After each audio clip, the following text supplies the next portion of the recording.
따라합시다. 절망을 소망으로, 죽음을 생명으로. 어떤 사람이 지혜로운 사람인가, 또 지혜롭지 못한가 라고 하는 판별 기준이 과연 어떤 것일까 라고 하는 거예요. 쉽게 얘기하면 지혜로운 사람은 그 결과를 예측합니다. 결과를 생각하죠. 어떤 결과가 있을 것이다 라고 하는 결과를 생각하고 지금 행동하는 사람, 이게 이제 지혜로운 사람이라고 할 수가 있고요. 반면에 지혜롭지 못한 사람은 결과를 예측 안 하죠. 또 결과 따위는 아랑곳하지 않고 자기가 하고 싶은 대로, 또 자기 말하고 싶은 대로 그냥 되는 대로 지금 행동하는 사람, 그게 이제 지혜롭지 못한다 이렇게 판단할 수 있습니다. 자, 우리 신앙생활은 가장 중요한 게 뭐죠? 믿음이에요. 믿음. 근데 우리 하나님 앞에 왜 믿음이 중요한가? 성경을 보면 모든 게 믿음으로 그랬어요. 어떤 이 기적도, 어떤 축복도, 어떤 응답도 다 주님께서 말씀할 때 내 믿음이 내 믿음대로. 그래서 믿음이 그래서 하나님 앞에 굉장히 중요한 거예요. 우리 속에 믿음이 딱 이렇게 들어서 믿음이 자리 잡게 되면 어떤 것들을 할 때, 어떤 걸 볼 때 항상 끝을 보게 되고 끝을 생각하게 되는 거예요. 결과를 보게 되고 결과를 생각하게 되고, 그래서 그 결과를 보고 말하고 결과를 보고 행동하는 그런 신앙인이 될 수 있기 때문에 우리 마음속에 신앙이 자리 있다는 건, 믿음이 자리 잡는 건 굉장히 중요한 거라는 거예요. 자, 누가복음 16장에 보면 그 이상한 얘기가 하나 나와요. 거기 보면 예수님께서 이제 비유를 들어서 이야기하는데, 불의한 청지기예요. 그 청지기를 칭찬하는 내용이 거기 이제 기록되어 있습니다. 이 불의한 청지기는 주인의 것, 자기 것도 아닌데 주인의 것 가지고 자기 마음대로 막 허비한 거예요. 그러니까 결과가 이제 쫓겨나게 됐잖아요. 주인이 이제 알게 되면 쫓겨나는 거예요. 이 쫓겨나는 일이 위기에 봉착하게 된 겁니다. 그래서 이 청지기가 생각한 거예요. 아, 내가 쫓겨나면 이제 어떻게 될지, 뭘 먹고 살지, 나는 어떻게 살아야 되는 것이지, 어떻게 될 것인지, 이것을 곰곰이 생각하다가 미리 이렇게 대비하는 그 지혜로운 행동을 기록해 놨단 말입니다. 그래서 주인에게 빚진 모든 사람들 다 불러가지고 그들이 진 빚을 다 그냥 자기 마음대로 탕감시켜 줘버린 거예요. 자기 돈도 아니에요. 모두 탕감시켜 준 거예요. 그럼 이건 주인에게 잘한 일이에요? 잘못한 일이에요? 잘못한 일이란 말이에요. 그런데 예수님이 오늘 그 얘기 속에 초점을 맞추는 게 하나 있거든요. 그게 뭐냐면, 이 사람은 모든 게 불의하지만 지혜로운 사람이다 라고 칭찬한 거예요. 왜? 지금 밀이란 이 사람은 미래를 두고 결과를 두고 모든 것을 행동했기 때문에, 그래서 이 부유한 청지기는 지혜롭다고 그래가지고 주님이 칭찬하는 그런 모습이 기록된 걸 볼 수가 있습니다. 자, 오늘 본문의 중심은 뭐냐면 사무엘상 31장을 보면은 사울의 최후의 모습이 지금 기록되어 있어요. 쭉 아까 읽었잖아요. 1절부터 13절까지 사울의 전쟁 통해서 최후의 모습을 이제 기록되어 놨는데, 사울의 모습이 지금 좋아요, 나빠요? 굉장히 나빠요. 너무 안 좋은 거예요. 비참한 거예요. 자, 성경에서 우리가 마지막 종말에 만약 제일 좋지 않는 사람을 한번 꼽아라 그러면 구약에서는 사울이에요. 신약에서는 가룟 유다고요. 이 두 사람이 아마 성경에서 종말이 마지막이 가장 안 좋은 사람들로 대표하는 사람들입니다. 자, 이 두 사람의 시작은 좋게 시작했어요. 너무 좋게 시작했어요.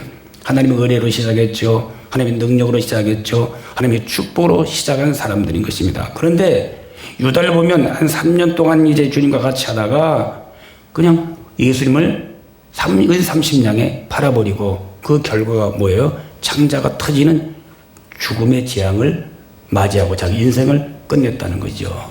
자, 그럼 오늘 본문에 나오는 사울의 마지막은 어때요? 더 비참해요. 마지막이 너무 안 좋은 거예요. 자, 우리도 마찬가지예요. 오늘 우리가 가룟 유다나 사울처럼 어리석게 이 마지막이 비참하게 끝나면 안 된다는 거예요. 그래서 우리는 항상 하나님 앞에서 칭찬드려야 되고, 하나님 앞에서 충성된 종이라고 인정받아야 되고, 그래서 하나님의 복을 받는 그런 자녀가 되어야 한다고 하는 그런 교훈적인 내용이란 말이에요. 그러면 우리가 하나님 앞에 칭찬 듣고 하나님 앞에 우리가 인정받고 복을 받는 그런 성도가 되려면 어떻게 되냐. 오늘 세 가지만 본문석에서 찾아보면서 함께 나누며 우리가 은혜 받기를 바랍니다. 첫째는 사람을 의식하지 말고 하나님을 의식하며 살자는 거예요. 들읍시다. 사람을 의식하지 말고 하나님을 의식하자. 자, 오늘 사울의 인생이 이처럼 난장판이 되었던 원인이 뭐냐? 이 사울은 항상 사람을 의식한 거예요. 백성들을 의식한 거예요. 백성들의 소리, 백성들의 눈치, 백성들의 요구, 백성들의 행동, 이걸 의식한 거예요. 그러니까 하나님을 의식하지 않았단 말이에요. 늘 사람을 의식했기 때문에 결국은 그의 종말이 비참한 종말을 맞이한 거예요. 우리가 사람만 계속 의식하다 보면은 하나님의 존재가 자꾸 흐려져 버려요. 그렇잖아요. 예. 여러 사람이 있는데, 여러 사람이 같이 있는데, 이렇게 한 사람만 계속 내가 의식하고 있으면 이 사람들이 잘 안 보이고 생각이 안 되는 거예요. 마찬가지로 우리가 사람만 너무 의식하다 보면 하나님의 존재가 자꾸 내게서 지워져 버리고 흐려지게 되어 있다고 말인 것입니다. 사무엘상 13장에 보면 사울의 첫 번째 불순종이 나와요. 어떤 불순종이냐면 제사장만이 드릴 수 있는 그 제사. 구약의 제사는 제사장만 드릴 수 있는 거거든요. 그 제사장만 드릴 수 있는 그 제사를 사무엘 선지자가 조금 늦게 왔어요.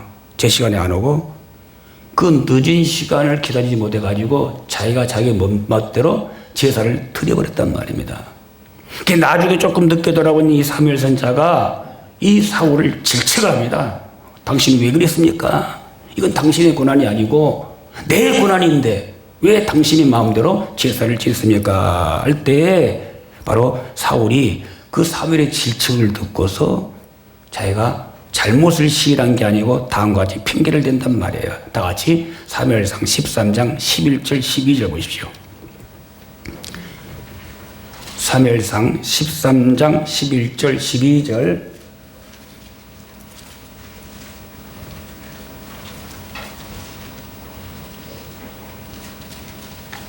준비 안 했나?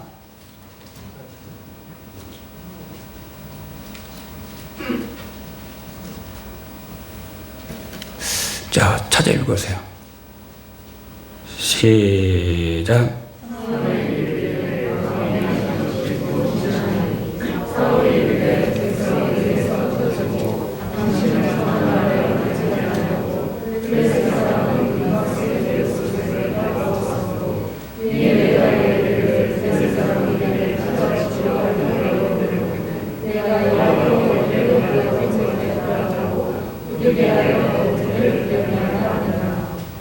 자, 여기서 우리가 핵심 구절이 뭐죠?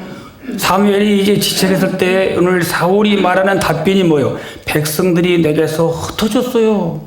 흩어져 가고 있어요. 그랬어요. 그래서 내가 제사 드렸어요. 그 이야기예요.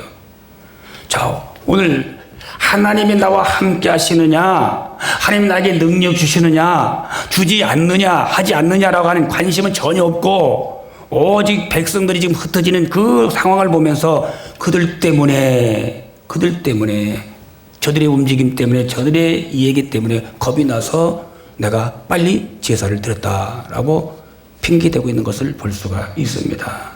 물론 민심이 천심이에요. 맞죠? 민심이 천심이에요. 그래서 정치인들이 가장 신경 쓰는 게 여론이잖아요. 여론조사. 그래서 여론조사 자꾸 이걸 말고 조작도 하고 그런 이유가 바로 민심이 천심이라고 그래가지고 그러는 거란 말이에요. 그러나 그거는 세상 사람들의 지론이에요. 우리 믿는 사람들, 하나님 믿는 사람의 자녀들은 항상 하나님의 마음, 하나님의 뜻이 우선이 되는 것이 중요하단 말이에요. 그러니까 우리의 모든 것을 사람을 의식하는 게 아니고 하나님을 의식하면서 하는 거라 그 말입니다. 그래 하나님께서 우리를 도와주시는 거거든요. 자, 이처럼 사람을 의식한 이때부터 사울의 인생이 잘못되기 시작한 거예요. 성경에는 오늘 하나님이 사무엘을 통해서 지금 책망을 하시는데 어떤 책망을 하셨냐? 13절 보니까 왕이 망령되이 향하였도다 그랬어요. 망령되이. 지금 자기가 제사 지낸 거 그것을 하나님이 망령되이 행했다고 지금 책망하고 있는 거란 말이에요. 이게 무슨 말이냐면 바보 같은 행동을 했군요 그 말이에요. 너는 왜 바보 같은 행동을 했느냐 그 말입니다. 그리고 사무엘상 15장을 보면 사울이 두 번째 불순종이 나오고 있습니다. 하나님이 아멜렉과의 전쟁에서 사울에게 명령했어요. 너는 아멜렉 전투에서 내가 이기게 할 테니까 모든 사람이고 모든 가축이고 다 죽여버리라고 그랬어요. 다 죽이라. 완전히 멸절시켜라. 없애라 그랬습니다. 그런데 사울이 그 명령을 받고 전쟁을 이겼는데 바로 다 멸절시키지 않았단 말이에요. 아말렉의 왕이었던 아가간을 살려놨어요. 그리고 기름진 좋아 보이는 소와 양들을 골라가지고 죽이지 않고 숨겨놨단 말이에요. 그게 양소리가 나고 소소리가 막 나는 거예요. 그때 사무엘이 와가지고 그 양소리 듣고 소소리 듣고 이게 뭔 소리입니까? 물으면서 책망을 합니다. 그때 책망할 때 사울이 또 이렇게 대답을 해요. 사무엘상 15장 24절 다 같이 보시기 바랍니다. 시작.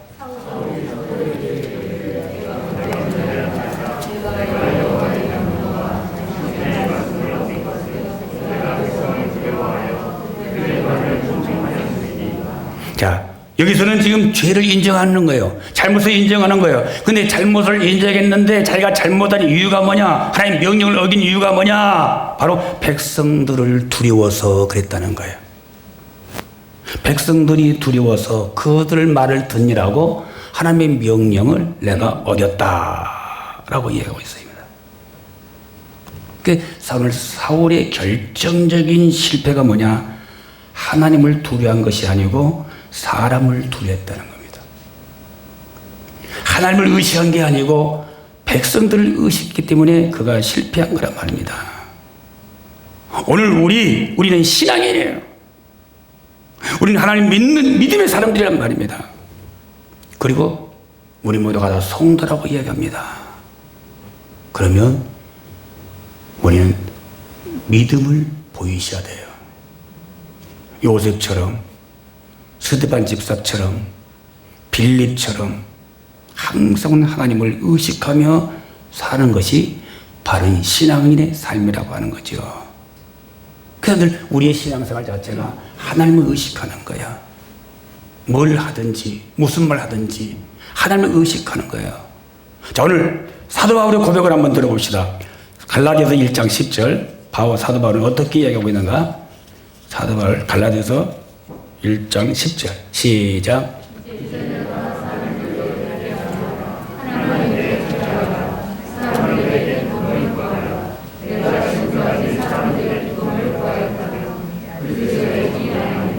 아멘.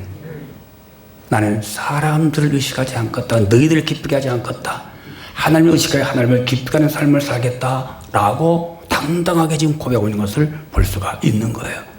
그래서 그 위기에서 하나님이 사울을 건져내시고 지켜주시고 또 보호하시고 인도하신 거거든요. 그래서 오늘 우리도 항상 하나님을 의식하면서 하나님을 의지하는 믿음의 사람들이 되기를 축복합니다. 자, 시편 115편 11절 한번 읽겠습니다. 시작.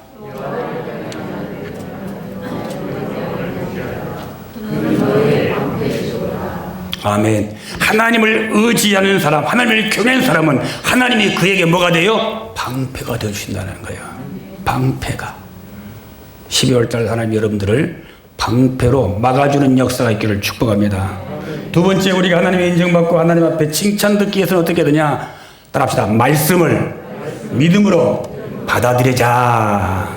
네, 말씀을 믿음으로 받아들이자. 자, 우리가 사울의 마지막을 보면서 깨닫는 교훈이 있어요. 바로 그게 이거란 말이에요. 사울이 하나님의 말씀을, 선자에 전해지는 말씀을 믿음으로 받지 않았어요. 우리가 은혜의 자리에 있다고 해서 다 은혜 받는 건 아니에요. 여기 몇십 명 앉았네요. 여기 다 앉아있다 해서 다 은혜 받는 건 아니에요. 우리가 다 복된 자리에 앉았다고 해서 그 사람 모두가 다 복을 받는 것도 아니에요. 절대 아니에요. 우리가 믿음의 자리에 앉아서 말씀을 듣는다고 해서 정말 그 사람이 믿음을 가지고 말씀을 받아들인 것도 아니란 말이에요. 사울이 그랬어요.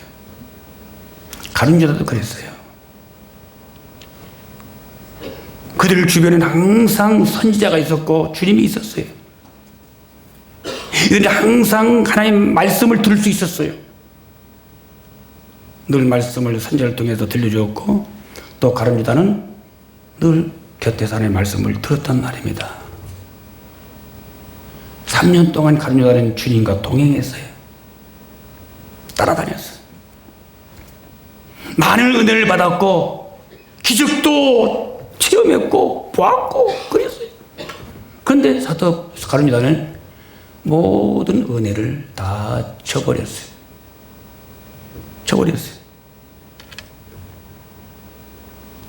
그래서 마지막에 어때요? 비참하게 창자가 터지는 모습으로 죽었단 말입니다. 성경을 보면 예수님을 따라다니는 사람들이 참 많았습니다. 그러나 그 수많은 사람 가운데 주님의 능력으로 병 고침 받은 사람들 다 뭐예요? 주님의 말씀을 믿음으로 다 받아들인 사람만 은혜를 받았고 기적을 체험한 거예요. 우리가 은혜 앞에 있다고 해서 다 은혜 받는 건 아니에요. 어떻게 그럼 우리가 은혜를 받느냐? 히브리서 4장 2절에서 아주 중요한 말씀을 우리에게 하고 있습니다. 히브리서 4장 12절 함께 읽겠습니다. 히브리서 4장 2절입니다. 자, 시작.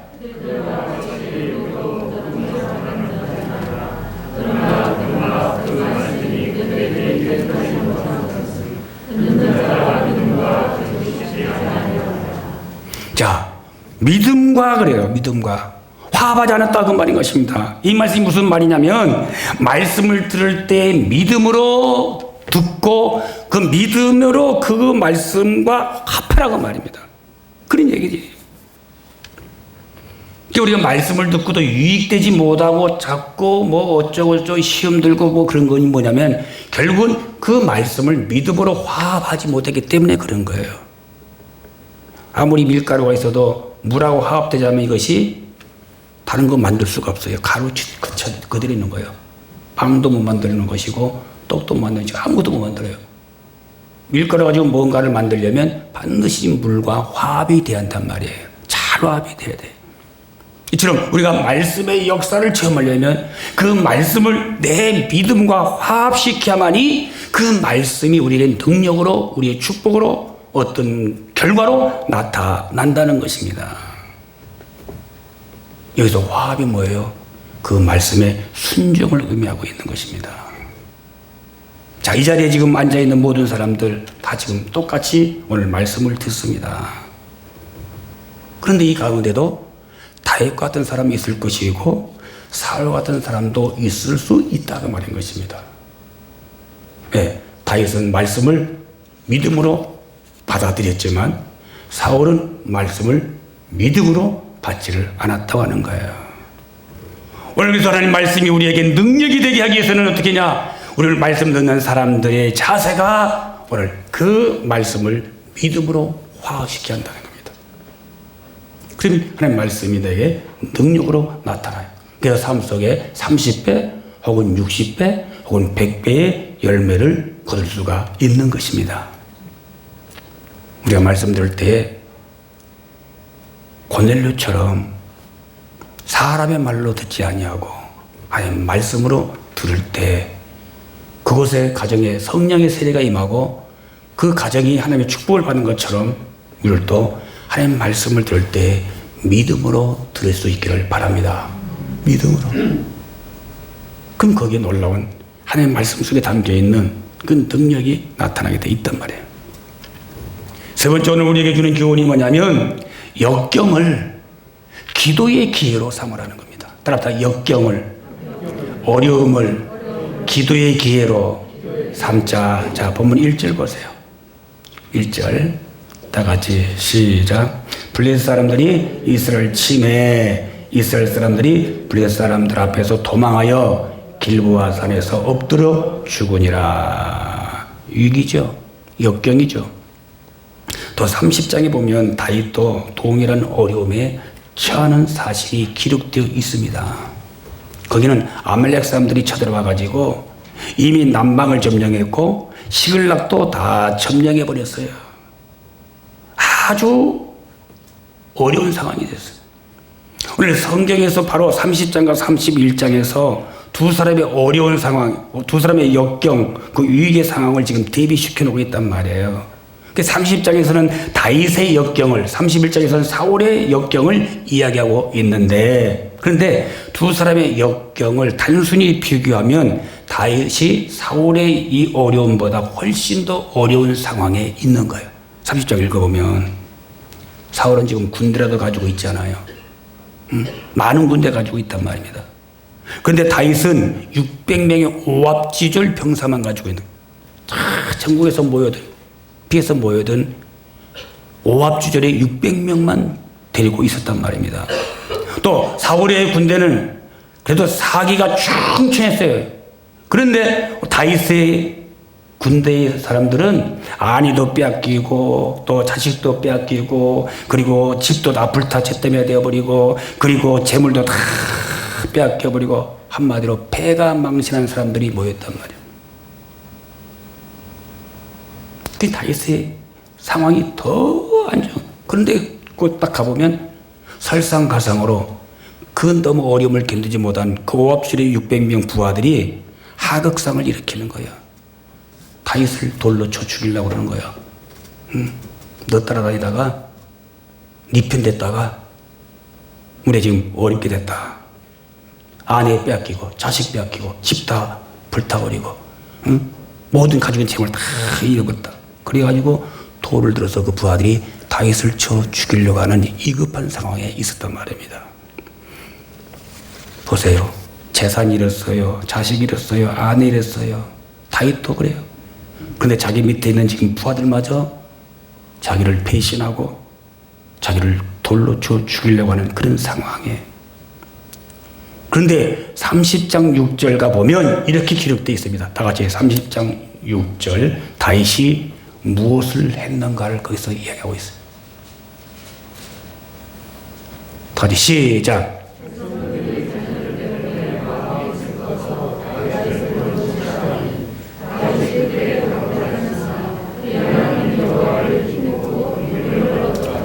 할렐루야. 다윗이 뭐였어요? 다급했단 말이에요. 자기 부하들이 돌로 쳐 죽이려고 했을 때 다급해져서 그가 취한 행동이 뭐죠? 하나님 앞에 엎드려 기도했다는 거죠. 엎드려 기도했다. 그래서 하나님으로부터 힘을 얻어서 내가 일어날 수 있었다라고 말하고 있는 것. 이게 다윗의 삶의 중요한 거예요. 이게 바로 오늘 우리들에게도 중요한 거란 말입니다. 중요한 거예요. 하나님 앞에 엎드리는 거, 위기를 기도의 기회로 삼는 거. 사울도 어려웠지만 사울보다 더 어려운 상황에 겪었단 말이에요. 그러나 다윗은 하나님 앞에 기도했고 사울은 하나님을 찾지 않았고 결국은 사람을 의식하다가 불순종하여 역경 속에 파묻혀서 자기 인생을 비참하게 끝내버린 사람이 사울인 것입니다. 이 자리에 앉아 계신 여러분, 여러분들에게도 역경이 있을 수 있습니다. 어려움 중에 있는 분이 있어요. 해결의 길이 뭐예요? 항상 우리는 해결의 길을 찾으셔야 돼요. 얼마 전에 수능 시험을 본 우리 학생들이 있어요. 문제가 왔을 때 뭘 찾아야 돼요? 답을 찾아야 돼요. 그 정답을 쓰기 위해서 애들이 잠잠한 게 아니에요. 숱한 날을 잠 못 자면서 애들이 책하고 씨름했어. 외우고 또 외우고 풀어보고 또 풀어보고. 그래도 답 몇 개 못 쓰는 아이들이 있단 말이에요. 항상 문제는 우리가 해답을 찾아야지 그 그걸 방치되면 절대 문제는 답이 없는 거예요. 답이 없는 거예요. 오늘 다윗과 사울이 뭐가 다른 겁니까? 다윗은 자기가 할 수 없으니까 해답이 어디서 찾았어요? 하나님을 찾았단 말이에요. 사울은 안 찾았단 말이에요. 우리도 어렵고 역경이 있어요. 시험 들기도 하고 힘들어요. 그럼 해결의 길을 찾아야 된단 말이에요. 이 해결의 길이 뭐예요? 회복의 길이 뭐예요? 내가 사는 길이 뭐예요? 내 영이 사는 길이 뭐냔 말이에요. 가만히 앉아있는 게 영이 사는 길인가요? 아니에요. 오늘 우리의 역경과 우리의 시험은 만만한 게 아니에요. 애들 대학 수능 시험이 만만해요? 그럼 실컷 놀다가 그날 가서 하면 돼요. 절대 시험이 만만한 게 아니에요. 내가 공부한 문제가 다 나오나요? 그것도 아니에요. 그거 나오면 얼마나 그것도 쉬워. 그런데 공부하는 문제가 나와버리면 맥힌단 말이에요. 우리의 역경과 우리의 모든 이 어려움 시험들이 만만한 게 아니에요. 내 힘으로 벅찬 것들이란 말입니다. 근데 여러분, 역경은요, 가만두면 사람 인격을 파괴해버려요. 그걸 해답을 안 찾고 가만히 그것을 자꾸 감싸고 막 하다 보면 그 역경이 내 인격을 파괴시킨다고요. 벌써 역경 중에 자꾸 해결 못한 사람 보면 인격이 굉장히 무서워졌어요. 무서워지는 거예요. 인격이 파괴되니까 결국은 우리 신앙인들의 뭐예요? 영육 간의 삶 전체가 서서히 파괴되어 가는 거예요. 그래서 영이 죽는 거예요. 그만큼 무서운 거예요. 이게. 고난이요? 고난 쉬운 게 아니에요. 고난 만만하지 보지 마세요. 고난 무서운 겁니다. 지금 코로나 이거요, 얼마나 무서운 거예요. 오늘 코로나 핑계 대가지고 남편들이 교회 못 가게 해가지고 안 나온 우리 성들이 너무 많잖아요. 애들도 안 나오고, 응? 집사님도 안 나오고. 코로나. 고난이란 말이에요. 무서운 거예요. 개인적으로는 시험, 이 시험도요, 절대 만만하게 생각하지 마세요. 그것도 힘든 거예요. 시간이 지나면 되겠지, 절대 시간이 치료주지 않아요. 영적인 것은. 절대 시간이 회복시키지 않아요. 우리가 회복하는 길, 답을 찾는 길, 내 영이 사는 길은 다윗처럼 빨리 엎드리는 겁니다. 이게 엎드리는 거예요. 살 길은 하나인 것입니다. 오늘 다윗이 지금 다급하여 그랬어요. 다급하여. 다급해요. 지금 아니면 말이 죽는단 말이에요. 죽게 생겼단 말이에요. 다급하여 그가 한 행동이 하나님께 엎드려 기도했더니 하나님이 힘을 주어 내가 용기를 얻어 다시 일어났다고 기록하고 있단 말입니다. 이게 다윗의 기도예요. 기도할 때 일어났습니다. 기도할 때 용기 얻었습니다. 기도할 때 바로 힘 얻었습니다. 할렐루야. 기도해야 용기가 나는 거고, 기도해야 힘 얻는 것이고, 기도해야 일어날 수가 있단 말이에요. 한 번만 일어나면 되는 거예요. 그 한 번을 일어나지 못하니까 계속 무겁게 주저 있는 거란 말입니다. 그래서 사울꼴이 되는 거예요. 사울꼴이. 자, 시편 116편 3절부터 8절 한번 읽어봅시다. 시편 116편 3절부터 8절 읽어봅시다. 시작.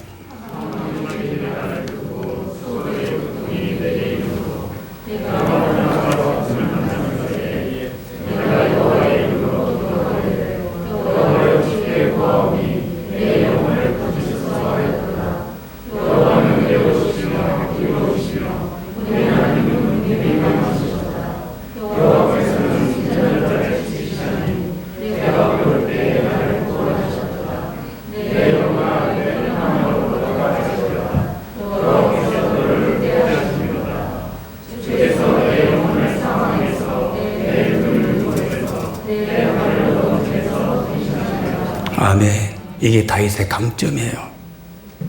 이게 다윗의 능력이란 말이에요. 다윗은 하나님의 마음에 합한 자예요. 사랑을 많이 받은 자예요. 많은 은혜를 받은 자예요. 그런데 오늘 다윗에게 강점이 고난이 없었던 게 아니란 말입니다. 죽음의 이익이 없었던 게 아니란 말입니다. 다윗에게는 고난도 많았고 죽음의 이익도 있었습니다. 그런데 다윗의 강점이 뭐냐? 그때마다 다윗은 하나님 앞에 무릎 꿇고 부르짖어 기도했단 말입니다. 하나님이 왜 여러분에게 기도하라고 할까? 왜 기도하라고 할까? 하나님이 왜 나에게 기도하라고 할까? 여러분 이걸 생각해 보셔야 돼요. 하나님이 왜 우리를 예배의 자리로 자꾸 부르실까? 우리의 삶은 전투예요. 어떤 전투예요? 영적인 전투예요. 누구와 싸워요? 마귀의 역사와 싸우고 있는 거예요. 우린 약하기 때문에 세상에 나가서 살다 보면 마귀에게 짓눌려서 모든 상황들이 약해질 때가 있어요. 그때 기도로 와서 역전하라는 거예요. 역전. 이기라는 거예요. 할렐루야. 말씀을 듣고 힘을 얻어서 일어나. 그래서 승리하라고 우리를 불러주시고 기도를 시키는 거란 말입니다. 우리 12월 달 이제 사울이 되지 마시고 복된 다윗이 될 수 있기를 축복합니다. 하나님은 여러분에게 다윗이 되라고 불러주시고 기도를 시키는 거예요. 하라는 거예요. 하셔야 돼. 욥을 보십시오. 다 잃었어요.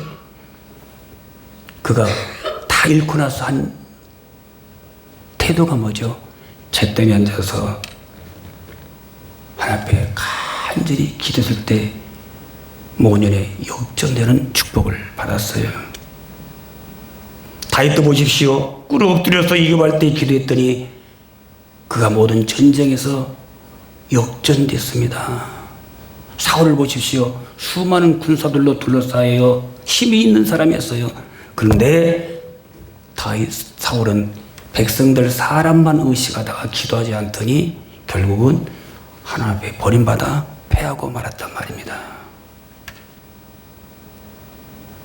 기도 늘 외치는 거지요. 기도로 모든 삶의 위기를 다 뒤엎으시고 승리하고 승리의 깃발을 휘날 수 있기를 축복합니다. 기도는 환경을 역전시키는 겁니다. 소돔과 고모라가 망한 이유가 뭐예요? 의인 10명이 없었어요. 의인 10명이 없어서 소돔과 고모라가 망했어요. 나는 여러분들이 가정의 의인 되시기 바랍니다. 교회의 의인 되시기 바랍니다. 구역 의인 되시기 바랍니다. 각 기관의 의인이 되시기 바랍니다. 그럼 하나님이 살리시는 거예요. 살리시는 거예요. 의인 열이 없었어.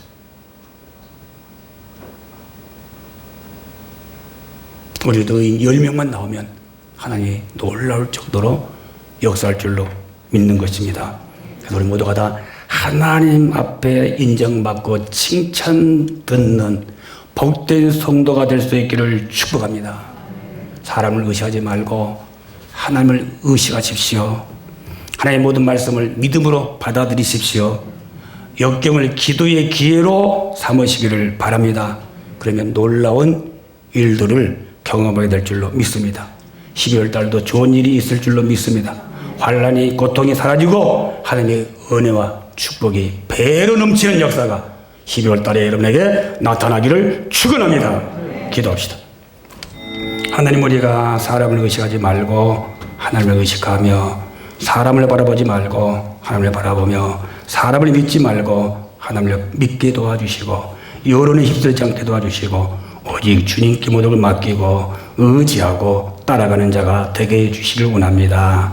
아버지 하나님, 우리가 항상 말씀 받을 때마다 사람의 말로 듣지 않게 하시고 믿음으로 그 말씀을 받아들여서 믿음으로 화합시켜 그 말씀 속에 하나님의 능력, 놀라운 것들을 우리가 체험하게 도와주시옵소서.